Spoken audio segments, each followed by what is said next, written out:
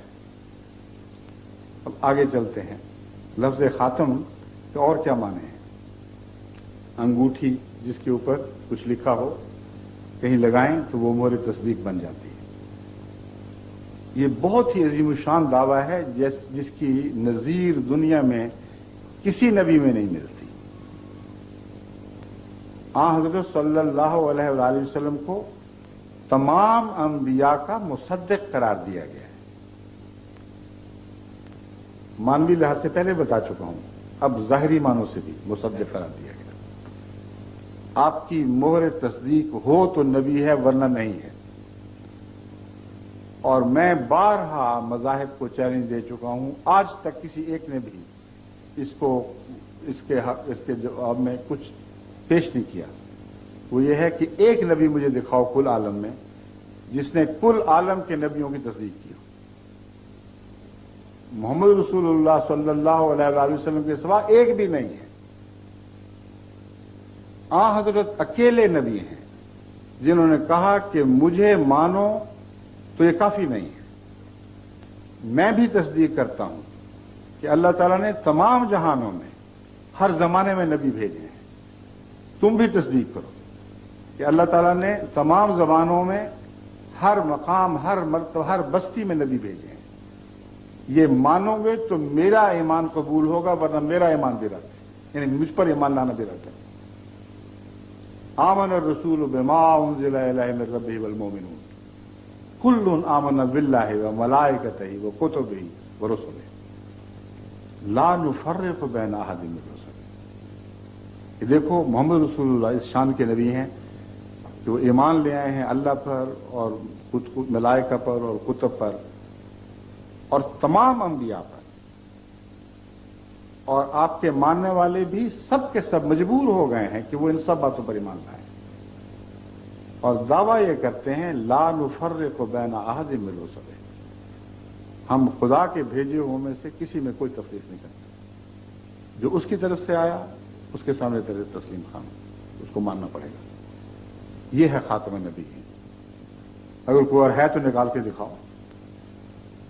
مانا وہ جو کل عالم پہ اسلام کی فتح کو ثابت کرتے، اس کی برتری کو ثابت کرتے، کوئی مذہب سامنے سر نہ اٹھا سکے، ورنہ یہ دعویٰ کہ بعد میں کوئی نبی نہیں ہوگا، اس کی کیا دلیل ہے؟ کس نے سارا زمانہ دیکھا ہے؟ کوئی بھی نہیں مانے گا، نہ مانتا ہے۔ پہلے ایمان لاؤ تو پھر مانتے ہو، ورنہ اپنی ذات میں اسلام کی برتری ثابت کرنے کے لیے اس بات میں، اس دعوے میں کوئی بھی دلیل نہیں۔ لیکن جو میں بتا رہا ہوں مانا، اس کی روح سے قرآن سب کتب سے افضل ہو جاتا ہے کہ باقی کتابوں کی تصدیق کی ہے۔ محمد رسول اللہ سب دنیا سے افضل ہو جاتے ہیں کیونکہ سب نبیوں کی تصدیق کی ہے، اور اسی دعوے میں خاتم النبیین میں آپ کا عالمی ہونا مضمر ہے، اس کے اندر شامل ہے۔ کیونکہ آج کوئی نبی بھی عالمی ہونے کا دعویٰ اس لیے نہیں کر سکتا کہ اگر وہ عیسیٰ ہیں فرض کریں تو اس کی بات جس طرح عیسائی آج پیش کر رہے ہیں اور جو بائبل سے ملتی ہے وہ یہ ہے کہ اس نے کسی اور قوم کے نبی کا ذکر ہی کوئی نہیں کیا۔ باقی سب کو جھوٹا مانو گے تو عیسیٰ کو سچا مانو گے، اگر کسی اور کو سچا مانو گے تو عیسیٰ کو جھوٹا ماننا پڑے گا۔ بین یہی حال ہر دوسرے نبی کا ہے، اس نے اپنی تصدیق کروا لی اور اس کی قوم اس پر راضی ہو گئی، وہ زمانہ لد گیا، ختم ہو گیا۔ آج اس نبی کو یہ توفیق ہو ہی نہیں سکتی کہ عالمی ہونے کا دعویٰ کرے۔ اگر عیسیٰ یہ دعویٰ کرتا ہے مثلا علیہ الصلوۃ والسلام، تو پتہ ہے مسلمانوں کو کیا قیمت دینی پڑتی ہے؟ مسلمانوں کو محمد رسول اللہ سے دامن چھڑا کر پھر عیسیٰ کو ماننا پڑتا ہے۔ اگر ایک ہندو تسلیم کرتا ہے، اس کو کرسچن سے دامن چھڑا کر عیسیٰ کو ماننا پڑے گا، بیک وقت دونوں کو نہیں رکھ سکتے۔ ایک بدھ تسلیم کرتا ہے تو بدھ سے پیچھا چھڑا کر عیسائی ہونا ہوگا۔ لیکن ایک مسلمان اگر رسول اللہ علیہ وسلم کا دامن پکڑتا ہے تو عیسیٰ کو چھوڑنا نہیں پڑتا،